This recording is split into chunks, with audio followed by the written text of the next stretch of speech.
So I'm going to talk about rules in Android. So I came up with this pretty efficient rule engine for Android, and what that helped me do was tackle a specific problem during app initialization, where at least in certain apps you have to initialize a lot of stuff at the beginning, and so there's a lot of asynchronous process flow and event handling involved, just because of potentially all the APIs that you have to initialize there. See a link at the bottom, that's for my blog, and you'll find a copy of the slides and a link to the GitHub project there.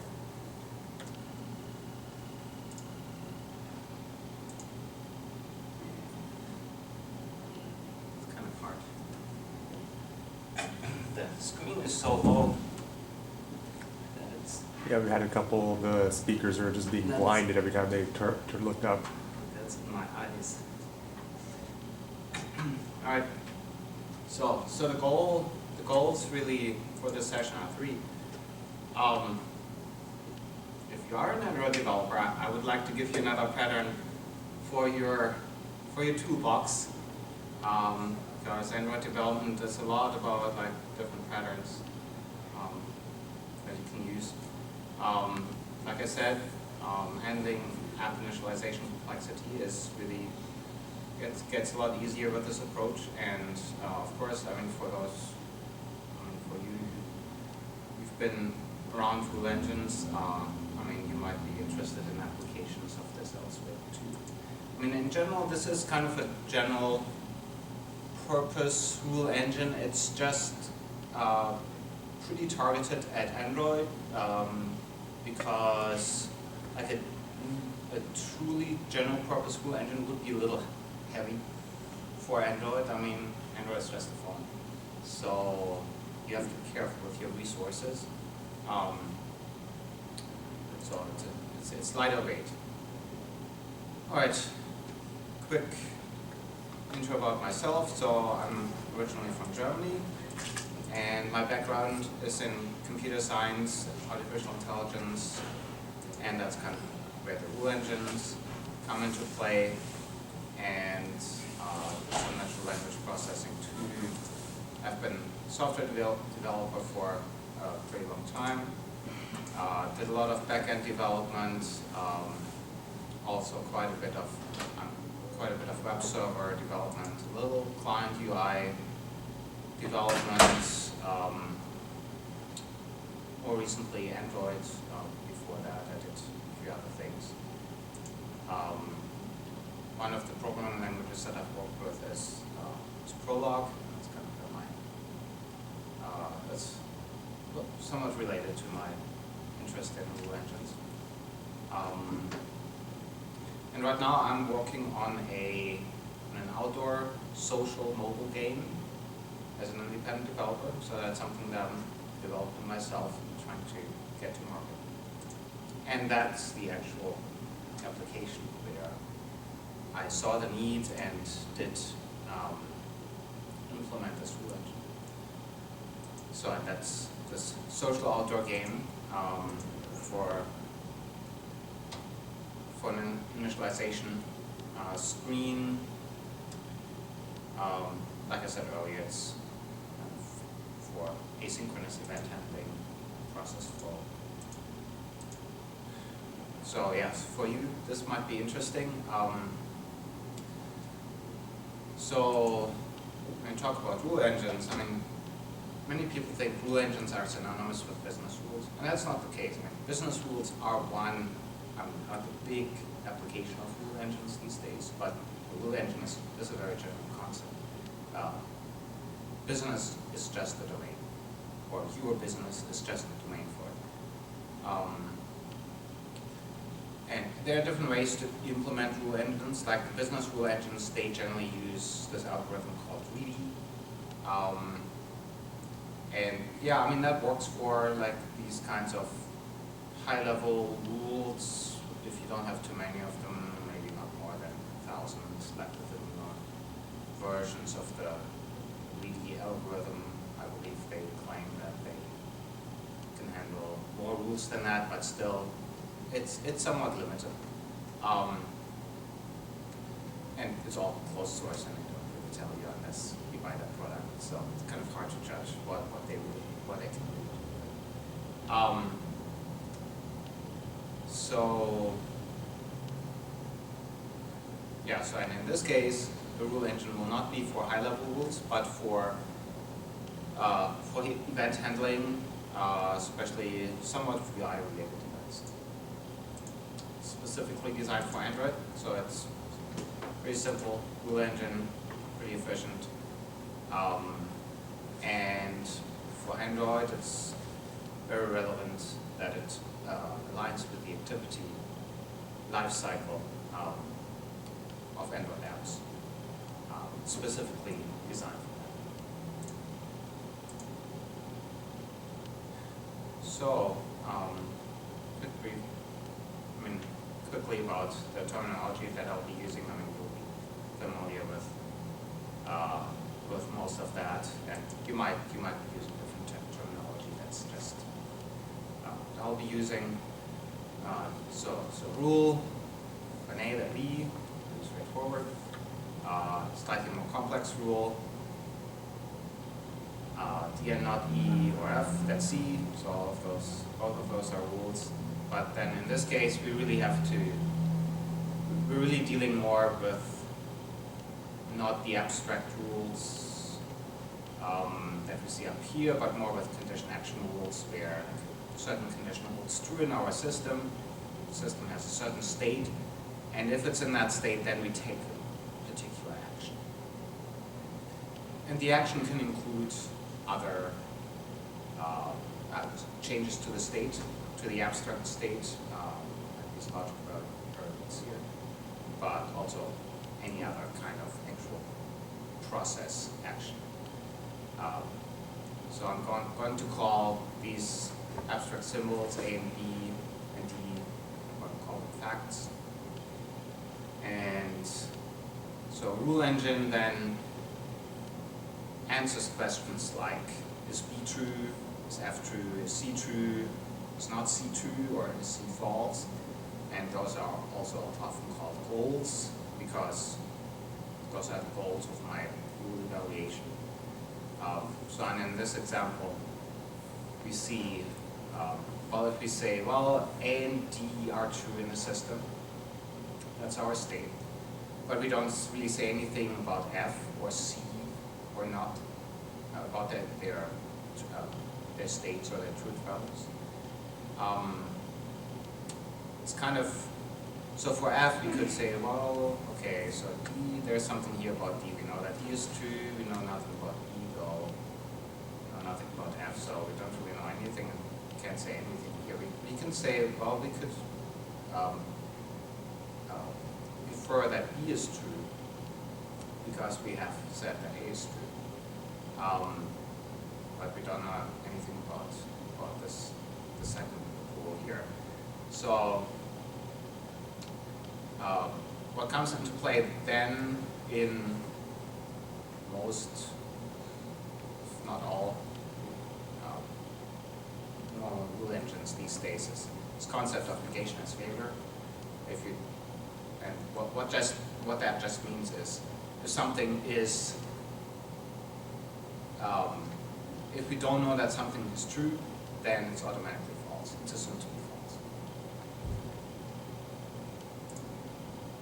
All right, and I wanted to show you a quick video, kind of to give you an idea of what the issue is that I'm trying to address, and where in the app lifecycle this comes up. But actually, before I go there, I'm going to show you abstractly where it is. So in Android, you have, Android is pretty centered around utilities. So each screen, traditionally in Android, is essentially an utility. So and to go between screens, you go from one activity to another. So in this case, for this example, we have this init activity, the splash screen, the initialization screen, and call this method on start, which kind of starts the whole UI flow, and then we do all the initialization here in the void, in the middle, and then eventually when all that is done, then we can start the main activity where stuff actually happens. Now, and I'll show you a quick video of what that actually looks like.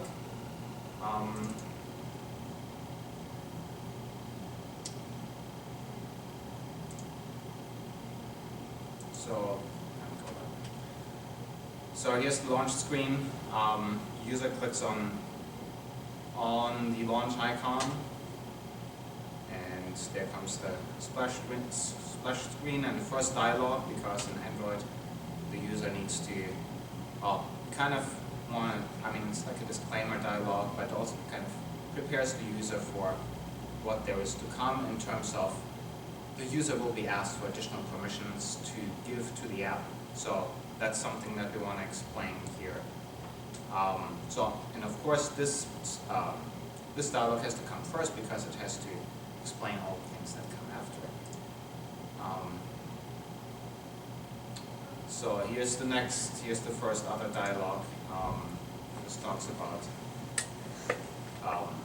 asking the user to set the location server settings correctly on the phone, because for this app we need high accuracy, so we really need all of GPS, Wi-Fi, and cell networks to determine our location. And then hopefully the user clicks yes here, because if the user clicks no, then we can't really work with the app. And then there's another permission dialog that we need in the Marshmallow version of Android, where the user needs to actually give permission to the app to access the user's location. So again, hoping the user will click allow, and then finally we arrive at the main activity there.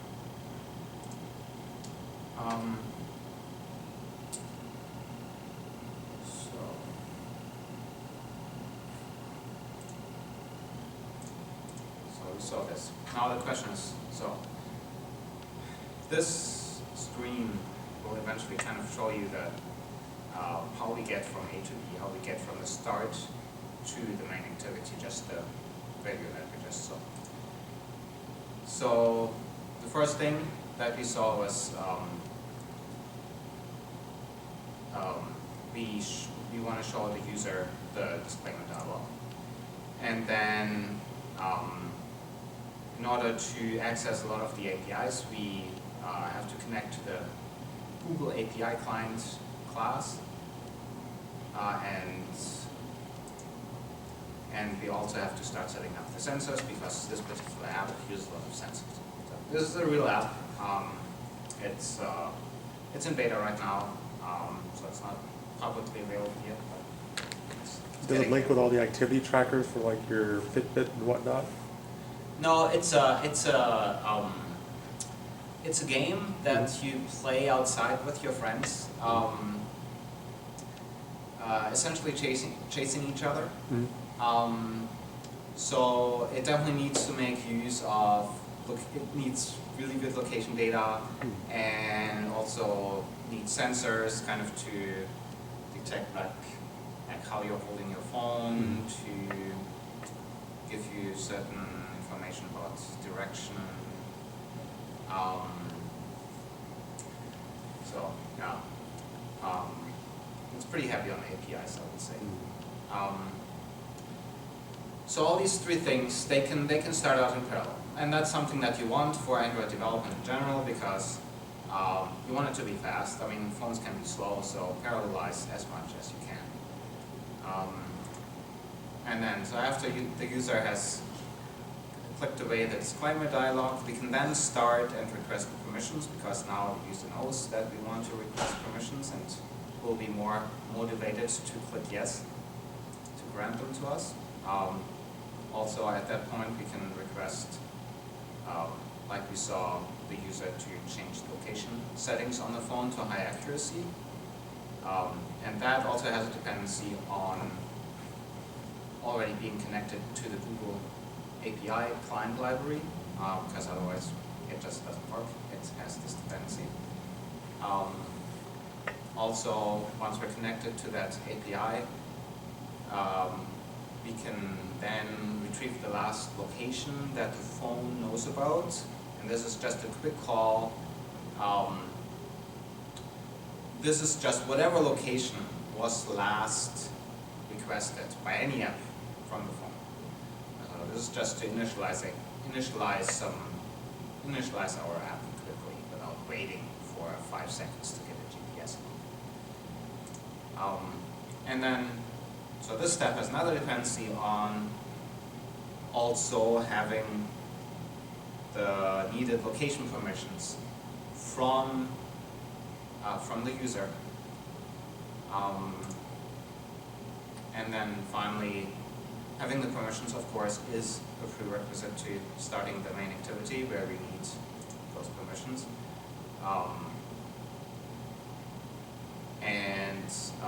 We also need to know the last location for that, and to have the location settings and the sensor setup. So once all of these things are done, we can then finally proceed with the main activity, with starting the main activity.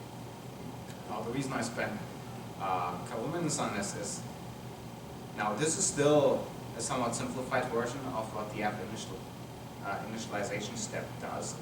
And you see, this is already pretty complex. There's a lot of parallelism here, a lot of asynchronous process flow, and there are a bunch of synchronization points in here where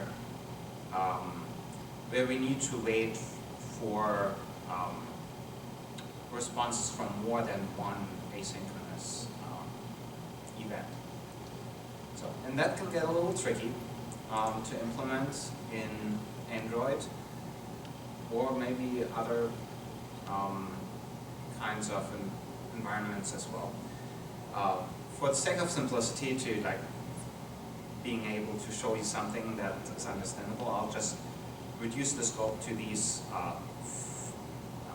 four events, or 4 points, which are prerequisites to starting the main activity.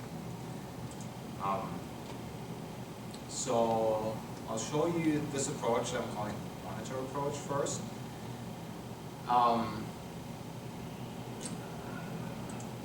And that is kind of the naive approach that I started out with initially.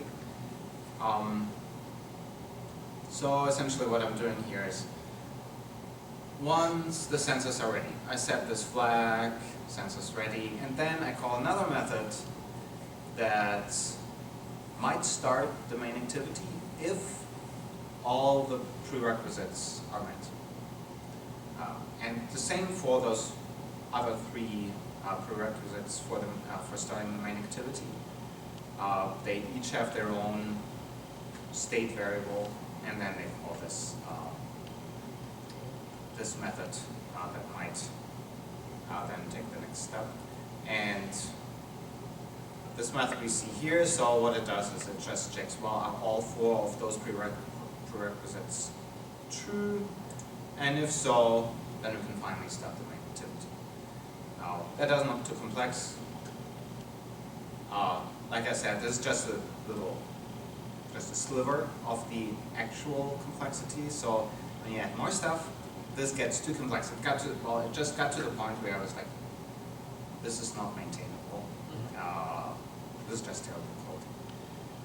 So, and I don't know if there are other approaches that people have used for it. Maybe it doesn't come up quite as much because other apps may not depend on as much asynchronous parallel API initialization at the start. It's possible. So now I want to show you the same thing with the rule engine that I wrote or the rule engine framework that I wrote, it looks a little similar, but in the end, it actually, I mean, it turned out, I mean, I've used it. I mean, it's much easier to use this way. So the last thing that we saw was this maybe start main method, and I mean that what we just saw was already looked kind of like rules, right? And looked kind of like facts that we said. So we can just take the next step and actually make it rules and facts, and then we have it more formalized and it's easier to deal with, rather than doing it ad hoc.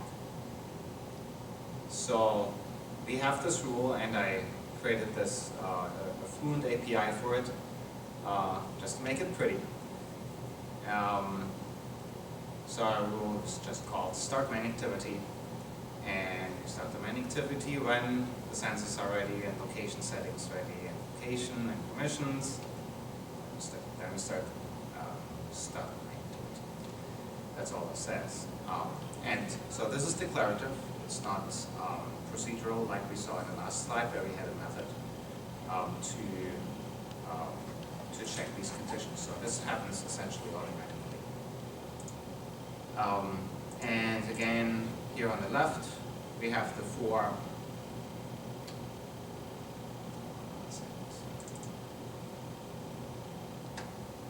the video kind of screwed up my full screen. So on the left, we have the four endpoints or states that we are in before we can move to the main activity. And instead of setting these Boolean flags, we now assert facts into our system. So we say that these four conditions, or these four facts, are now true. And yeah, that's kind of the gist of it. That's the basic idea. And I just want to show you just a little more about like how this actually looks in code. And what other components we need to make this work. So we need the rule base, and we already saw the rule that's here at the bottom. I'm showing it again. That has to be added to the rule base, of course. Then there would be additional rules in the rule base. I'm just showing one here. Yeah. And then, because the rule, of course, depends on specific facts, the facts also become part of the rule base, and we have to define them. That's very straightforward. And even though, like, for Android programmers, one thing that's kind of important is that you don't create too much garbage. Like in Java, you have this potential problem with garbage collection when you create objects that dynamically on the heap. And so we see that some objects do get created here, but in the end, we don't create new objects during the actual run of the rule engine. So this is just a one-time object creation here, and then after that they stay the same. There's no garbage being created. So we also need, of course, the actual rule engine that does the evaluation of the rules against the facts. And I have, so this is actually some class. So I have this class here called Android Rule Engine because it does things that are particularly useful in an Android environment. Now in your case, you may not want to use this class. You may want to use one of its parent classes that are actually general purpose. Yep. So yeah, and then we just set the rule base, inform the rule engine about the rule base, and then we also have this concept of the fact state. That's just the current state of our system, and we just keep a record of that because we might want to look at that too in our app for other reasons. So and that's really all the code that all the high level code that you need to deal with, all the different classes and objects that you need to make this work. And so now I want to quickly talk about the efficiency aspect because that's super important in the case of Android. So the thing here is the rule evaluation process in this case is just bit arithmetic, which makes it fast and doesn't create any object garbage. So the facts that we saw, they're converted to bit masks. Essentially, each fact is represented by a single bit in a specific position of the bit mask. And then the rule conditions on the left-hand side of the rules, they are also converted to bit masks so that like the conditions, like the fact, like conditions, they set the same bits in those masks. And then the matching of rules against the current fact state is just a bitwise AND. And if that comes up with the right value, then well, then you know the rule matches. So Yeah. that's really very fast. Within certain limits, and I'll get to that in a minute. For Android development, it's pretty important or useful to save instance state because your activities can essentially go away at any point. Because even if if the user just flips the phone around, boom, your activity is actually gone, and it recreates the activity again. I mean, it looks smooth, but there's actually a lot of processing that goes on behind the scenes to make that happen. So, and one of those things is that you save the instance state before your activity gets destroyed. And what that means in this case is really just saving 2 integers for the entire rule engine and the fact state. So it's really, really very efficient. Then a few other features of this rule engine. Of course, any rule engine is declarative, and that's kind of one reason why you may want to use a rule engine in favor of like the initial approach that I showed,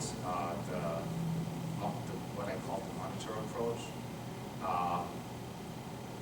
If you like the declarative programming, it's better. And we saw the Fluent API already. And then one other thing that I have here, and that can potentially be a problem. Now, I haven't really run into it myself because my rules are just sufficiently well defined, and maybe I just haven't tested it enough in adverse conditions, but it can happen that your rule engine just runs out of stuff to do for some reason, because there's some problem that you haven't foreseen, some system state that you haven't foreseen, and then boom, nothing happens anymore. This is a UI, so suddenly it's dead, nothing happens. So in order to provide a way out of that for the user and to maybe still save your app from, or save your app from being deleted by the user right away because it doesn't work, you can just put some stuff into an error handler that will get triggered when suddenly rule evaluation ends for no apparent reason, because and then you could at least log an error in this error handler, like for remote logging, so at least you can do something about it, change your code, fix your code. Or you could also, like in this case, you could just say, well, something bad happened, so I'll just go to the main activity anyway, and hopefully it'll still work. But I don't know what happens, and I don't want to the user will be unhappy if nothing happens. So it's better to just try and do something. Maybe it'll fail later, maybe not. All right, and so other somewhat important properties of this rule engine that I want to mention still is, so this is actually single-threaded. In the case of Android, you would typically want to run this on the UI thread. Of course, the UI thread is kind of busy, but you can run it on a different thread too, but it's up to you. I mean, it doesn't really get in the way on the UI thread typically because of the efficient rule evaluation and something else that I'm gonna highlight in a minute because of this thing. Because you do the rule evaluation proceeds in a chunked manner. So what that means is we're in an initial state A, and then we evaluate all the rules that we have against the state, and we evaluate them all at once. And then any matching rules, their actions will be triggered and will be executed, and then we'll arrive at the next system stage, let's call it A prime. And then we repeat this whole process. So there are other ways to, certainly, I mean, you can use any other ways to evaluate these rules. The reason I've chosen this approach is it just seems to work very well in the case of Android, because after here, so right before the repeat step, so after you've reached the state A prime, your rule engine is actually in a well-defined state. And that's a good point actually to give up control to the UI thread again and let other things happen. And then at some later point, like when everything else has happened again, you can then resume your rule evaluation and do the same thing over again. And so in Android we do that with the handler and handler.post method, which does exactly what I just explained. So instead of just having the rule engine go and go and go and go until it has nothing left to do, we interrupt the rule engine somewhat directly. Of course, your rule actions also need to be fairly short.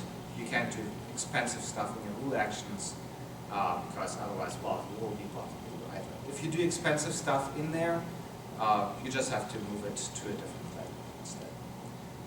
And I've done that in my app for several things that are slow.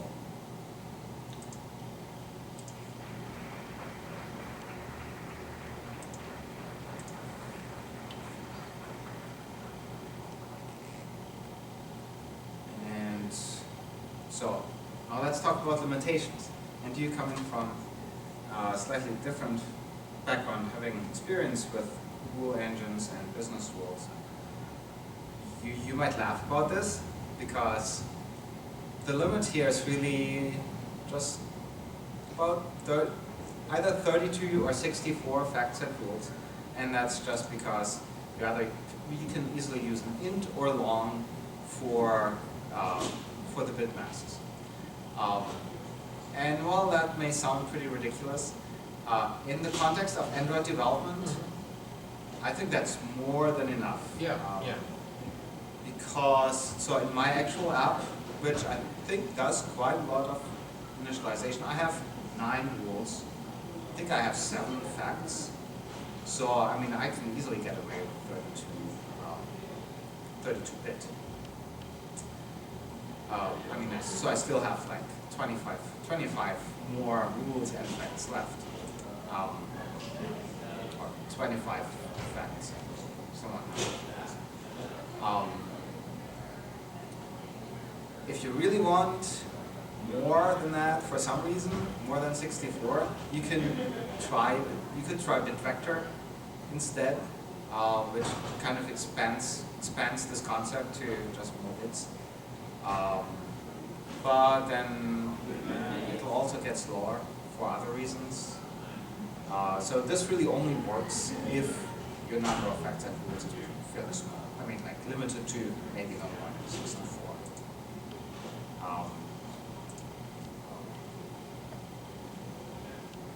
So that's just what we already said. Yeah, and so in the case of a small number of rules, this approach is extremely efficient. So I mean, because it's simple, and if you have just small amounts of stuff, then the simple approach is great in terms of algorithmic approach.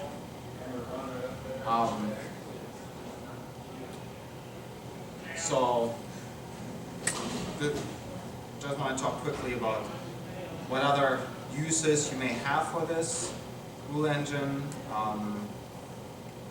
So I've only used it in the initialization stream. You could use it anywhere else in your app. There are probably other opportunities that would make sense.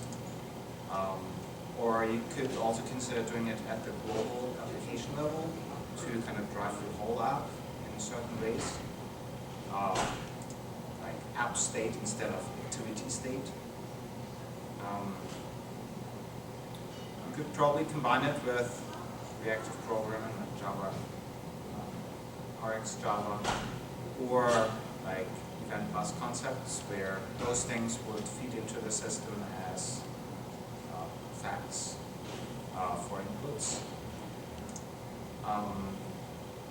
And also, one thing that I've done with this, and you might have already spotted it in the first video, I'm actually using my fact state to drive the progress bar. And so each fact that's a prerequisite of the final condition that starts the main activity then adds one more bar to the progress bar. Pretty straightforward. And actually, well,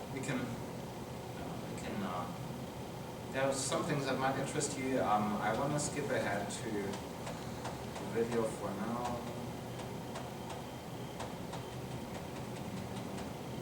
Just some other details. We can come back to those if they are of interest to you. So what I want to show you now is just the kind of, it's a second run of the app where, because in the second run the user is not asked again, is not shown those dialogues again and asked for the permissions again because they've already given all the permissions and settings to the app. So here we can see the progress bar and just kind of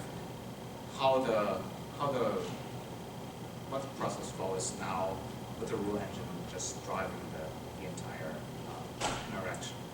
So again, the user clicks on the launcher icon and then the initialization activity starts and you see the progress bar making progress, and there it's almost done.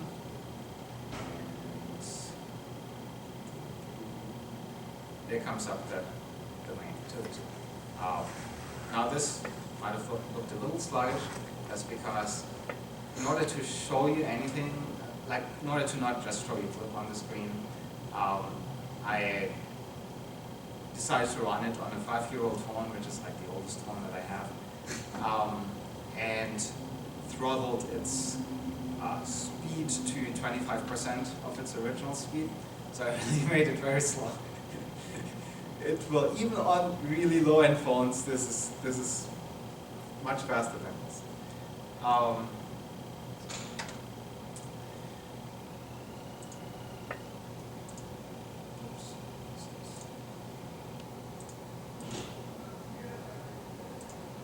lost the full screen again, but yeah. So this is where you can find more information about this project. So there's a GitHub source available. It's Apache license, so you can use it pretty freely.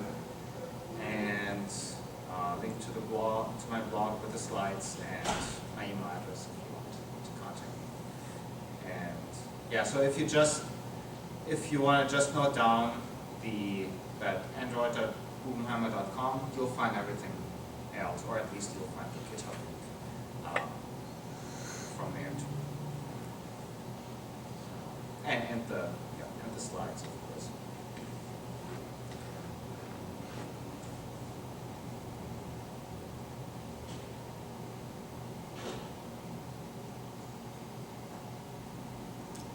It's a quick question. One thing I find kind of troubling on my phone, especially when I'm looking at, let's say I'm going to Google Maps, and you have to ask for permissions to activate your GPS, or I just set up an IFTT app to modulate those tasks so that it would actually turn on the GPS itself. So for like your app, obviously it's a GPS enabled app. What can you do as a developer to actually just activate those features innately without having to go back and ask the user for permissions? Well, that's a part of the. So so there's two things. So on the first run of any app. Well, let me start over. So the permission system in Android has gotten a little complicated with the most recent release of Android. The most recent release being Marshmallow, because there Google decided to divide up the permissions into several groups, and there's this one group now called dangerous permissions. Dangerous permissions are anything that could somehow put the user at a disadvantage, like if someone exploits those permissions, and that's stuff like location, like GPS, or Bluetooth, I think, and a few others. So if you're running Marshmallow on your phone, then on the first run of an app, if the app needs, say, location permissions, then it will have to request them from the user with this dialog. And the user. That's usually just the first time you use it, correct? Yeah, just on the first run, and then the second time it runs, it won't show up again. It's essentially automatic, like it's an operating system thing. Does that answer your question? Yeah, but for instance, like your app is asking for permission to turn on the GPS on your phone. Why can't it just automatically do it? Yeah, because the OS doesn't allow your app to do that.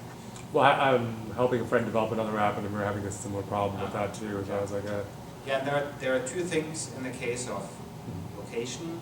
One is you can request from the user. So if you can check what the location settings are on the phone, in the phone settings, if they're good enough, because there's like at least 3 or so different levels. So one is like off, and the next one is like power saving or something. That's battery saving option, then there's full functional. Four options. And so it goes up progressively. And so you can detect, like, or you can at least say, ask the OS, like, I need this level for my app, and then the OS will actually display this dialog to the user that was in the first video, and tell the user, well, okay, so please give this app, please change your settings to these values, but it will do it automatically for you. So the user does not have to go into the settings and then change them. The user just has to click yes, change them for me. And that's something that the OS provides to you if you call it the right way. But then after that, you have the second dialog that actually asks the user for permission to actually get the location information. So those are two different things. It's kind of, I wish those were combined somehow because it's to a user. That's really weird. It's a lot of added I steps. already told you, oh, yes, you can have, I'm going to use these settings. But there's really no way around that. Mhm. That's just how the OS does it.